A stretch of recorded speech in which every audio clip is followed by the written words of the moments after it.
Hello, good people. I'm Philani Mpinda. Today I'm going to talk about the history of the Bible. As I promised in previous videos to make one on this topic, the Bible is the most read book in the world and understanding its history is essential. But why it is important to know about the Bible?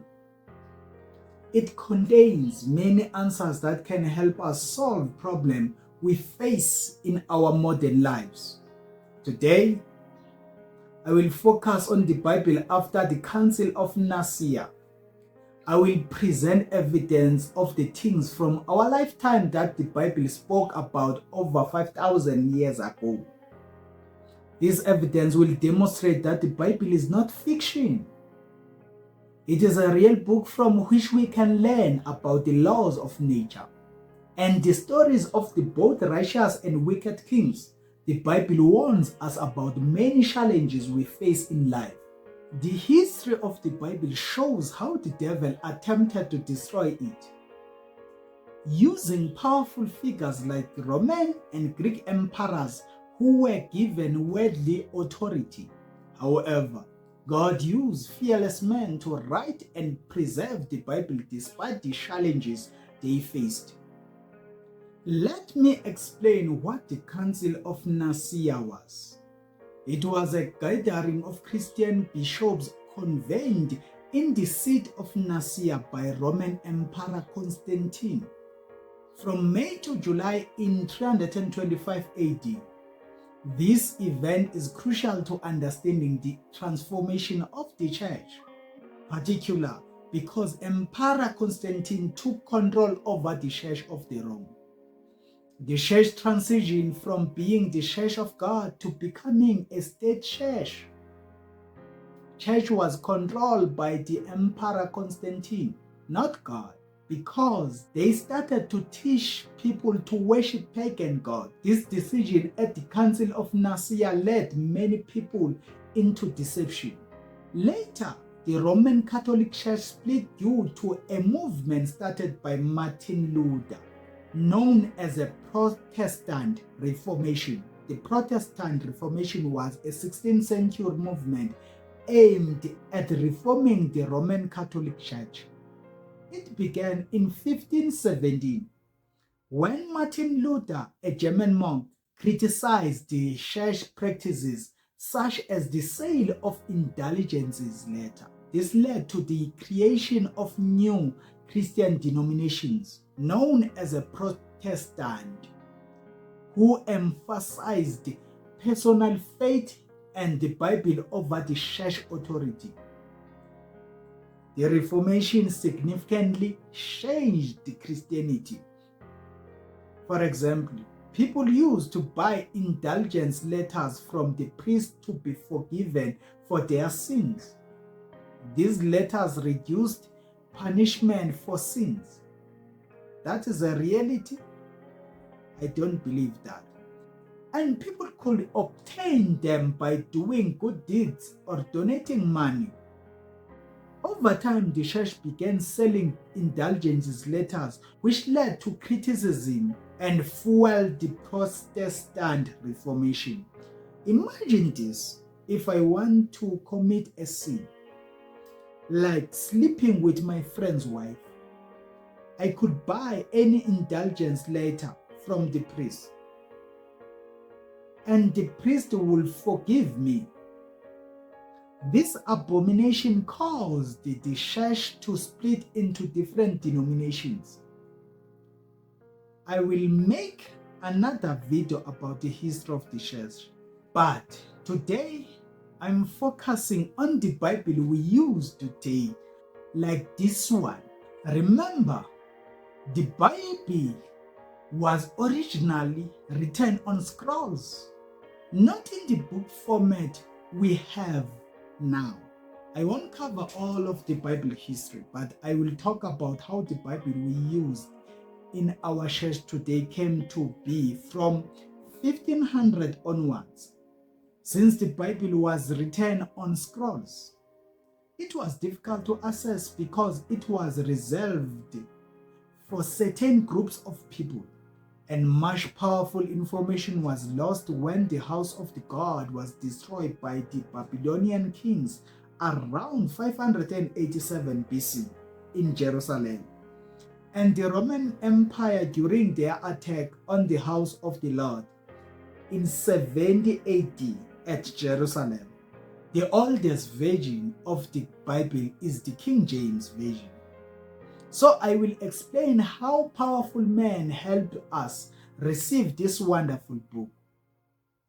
Let's dive into the history of the Bible. In 1516, a man named Erasmus of Rotterdam, a Roman Catholic priest, played a crucial role. At that time, the Bible was written in Latin, but most believers spoke Greek and Hebrew. The priest manipulated people into giving them money by claiming that everything they taught came from the Bible. Since people didn't understand Latin, they believed the priest. Erasmus translated the Bible from Latin to Greek, which upset church leaders because they knew this would open people's eyes. Even today, many religions discourage their followers from questioning their doctrines. They want people to accept their teachings and be obedient. Erasmus died. As we know, nothing permanent under the sun. But in 1534, God used another man named William Tyndale to play a crucial role in bringing us the Bible we have today. William Tyndale translated the Bible from Hebrew, Greek, and Latin into English. He was the first man to translate the Bible into English. As you can see, good people, this man was the only first man to translate Bible to English. He did something that was not allowed at that time. And for that, he was arrested and spent 500 days in jail. After those 500 days, he was taken out of prison and asked to say his last words. Tyndale's last words before being burned and the stake in the 1536 were a prayer. Let's read the words of William Tyndale when he was praying to God. He said, "O Lord, open the kings of the England's eyes." After he finished praying, he was then burned alive. You cannot do such things if the Bible were any ordinary book like others. There is a secret about the Bible that the devil does not want us to know. This history shows that you cannot stop God's plans, no matter how powerful you think you are. Throughout history, those in power have oppressed people. And even today, we see people complaining about authorities. I wonder who instructs these leaders to follow such oppressive practices. The same style of leadership is common among most leaders who are still in power. Let's continue, good people. In 1535, William Tyndale's friends, Miles Coverdale and John Rogers, continued Tyndale's work. They translated the Bible from Greek, Latin, and Hebrew into English as Tyndale did. Authorities attempted to kill them. They fled to Switzerland, specifically Geneva, to continue their work, as church authorities wanted nothing to do with it. John Rogers also published an English Bible called the Matthew's Bible. This was the first Bible written in English. In 1539, a new king, Henry VIII, took the throne and allowed the Bible to be distributed to the people. and he called Miles Coverdale back from Switzerland to write a Bible version for the public. This Bible was called the Great Bible. A second Bible was published by Miles Coverdale because of King Henry VIII. King Henry died, and in 1550, Queen Mary, also known as a Blood Mary, came to power. She was a dangerous woman to the followers of God. She wanted nothing to do with the Bible and destroyed any copies she could find. Families who taught their children the Lord's Prayer were burned alive by Queen Mary. Despite her effort, the devil failed to stop God's plan, and Queen Mary eventually died. Nothing is permanent under the sun. In 1568, Queen Elizabeth became the new Queen of England. People were afraid because of what Queen Mary did to their loved ones. She wanted to make peace with the people and allowed access to the Bible. They produced a new version called the Bishop Bible, but it was not taken serious due to many errors. That Bible called Bishop Bible, as it was not based on the original text. People knew the producers of that Bible were people who did not want the truth to be known because the bishops and priests were gaining money by lying to people. People are not stupid. You can deceive them when they are unaware of the truth. But once they discover it, you cannot control them. There are still many hidden things God wants us to know, and I believe they will be revealed in time. William Tyndale prayer. Oh God, open the eyes of the King of England, was answered in 1611 when a new King of England called King James took the throne. This king feared God because he did an amazing job giving us access to the Bible we have today. He called 54 scholars from all over to translate the Bible from Greek, Hebrew, and Latin into English. 47 scholars actually participated. These scholars did an excellent job because they translated the Bible word for word, and their work resulted in the King James Version we have today.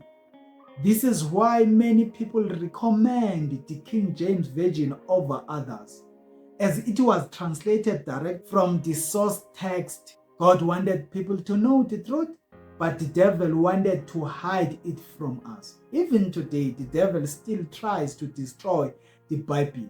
We now have more than 3,000 versions of the Bible. Some of these versions remove verses and change the Bible content. You need to be careful and not rely on just one version. When reading other versions, you might find that some verses are missing or altered. The scholars who worked on the King James Version used a method called canonization. Canonization refers to the decision made by the early religious leaders about which writings were considered divinely inspired and should be included in the Bible, and which writing should be excluded. This process occurred over several centuries, involved theological debates, councils, and the consensus of religious authorities. A lot of books were excluded, like the Gospel of Thomas, the Book of Enoch, the Book of Joshua, and many more books were excluded from this kind of method were used by these scholars called canonization. The Bible is a summary because a lot of information was not included. For example, Genesis 6 can be confusing because it is only a summary. The book of Enoch, which provides more details, was excluded during the canonization process. I'm explaining the history of the Bible to show how the devil has tried repeatedly to destroy it, knowing that it contains the answers people need to be free themselves from his deception. I will use this text to identify the root problem we face today because the Bible warns us about everything happening before our eyes, some of which are destroying God's people. I will also reference other spiritual books that were not included in the Bible but should have been. I read any spiritual book that adds value to my life. I do not rely solely on the Bible. Why do I love the Bible? It is the only historical book I had access to in my younger years, and it contains the words of God. As I promised to show you, Bible is not fiction, is real. Let's go to the Genesis chapter 19 verse 24 to verse 25. Tells the story of Sodom and Gomorrah. You can read it. I'm going to share some evidence that researchers and archaeologists have found about this ancient city, which was destroyed over 5,000 years ago, just like the Bible says. Did you know that Sodom and Gomorrah have been discovered by many scholars and tourists? The Bible says God destroyed the city with fire and sulfur because the people there disobeyed his laws. They didn't listen to God and chose to live in ways that went against nature, like men sleeping with other men. That is abomination. Caused God to be angered and destroy the city of Sodom and Gomorrah. Researchers found actual sulfur at the site of Gomorrah, and these sulfur balls prove that the Bible story is real. These sulfur balls, pure sulfur, are evidence that fire from heaven really happened. You can see it for yourself, like this is real, not fiction. This place located between Iraq and Iran is the region of Mesopotamia. If you read the Bible, you are going to find this word called Mesopotamia. Has been visited by many people who create documentaries about the Bible. Sodom and Gomorrah are proof that the Bible speaks about real events. God destroyed the people of Sodom and Gomorrah because they ignore his warnings. For example, the Bible says that angels who appeared as a man visited Lot. The people of Sodom wanted to sleep with this angel instead of accepting Lot's daughters. Lot offers their daughter to the man. This man refuses to sleep with women because their minds were corrupted by the sinful desires. This sulfur found in Gomorrah proves the Bible is true. As you can see, Sodom and Gomorrah were real cities. And what the Bible says happened is true. We should take this lesson seriously and apply them to our lives. By learning from the Bible, we can overcome many challenges we face. You see these cities, guys. This is a Sodom and Gomorrah Bible mentioned in the book of Genesis chapter 19. Let's go to another evidence because this evidence is for Old Testament. I want to go now to the New Testament to show you another city. Good people, let's explore another piece of evidence from the New Testament. If you read the book of Acts, chapter 19, verse 24 to verse 49, you will find the story of Paul visited to Ephesus, where he preached the gospel of Christ. In this passage, we met a man named Demetrius, a silversmith who made shrines for the goddess Artemis, a deity worshipped in Ephesus. As you can see, good people, on this building, this is a goddess Artemis was worshipped by Ephesus. When Paul preached, many people began to turn away from idols worships, choosing instead to follow the true God, Jehovah. This caused a huge uproar because Demetrius and others saw their livelihood and religious traditions threatened. The Ephesians held Artemis in a higher regard, and Paul's message possessed a direct challenge to her worship. This conflict between Christianity and paganism was intense. The city of Ephesus, as we see, still exists today in modern-day Turkey. In Turkey, this city is still there.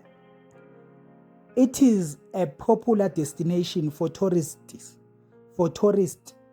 who visit its ancient ruins and learn about its history. Ephesus was once the center of worship for Artemis, and you can still see the remain of the temples dedicated to her. As you can see, people are moving around because this city is real. Paul was preaching the gospel of Christ here. This is not just any isolated story. Across many Asian cultures, we see similar goddess worship. In Egypt, there was the goddess Isis. In Babylon, we had Semiramis goddess. In Rome, people worshipped Diana, and in Greece, the goddess Athena held a great importance. Paul's mission in Ephesus was not just about converting individuals, but confronting these pagan traditions. The story of Paul's time in Ephesus is evidence of how the gospel of Christ spread, despite opposition. It shows that the Bible is not just a book of fiction, but one deeply connected to real places and historical events. People may try to argue that the Bible is irrelevant or claim it is only for certain people, but history proves its authenticity and power. So let's learn from this story. Despite opposition, the truth of God's words. If we can find modern evidence of the Bible reality, we should take it seriously. In future videos, I will discuss how the Bible teachings can help us address today's challenges, such as drug and alcohol abuse, energy loss from masturbation, and attack on families from spiritual forces like marine kingdom. I will use the Bible as well as other spiritual texts to identify problems and their solution. Thank you guys for watching this video. Please do not forget to subscribe, like and share. Thank you guys.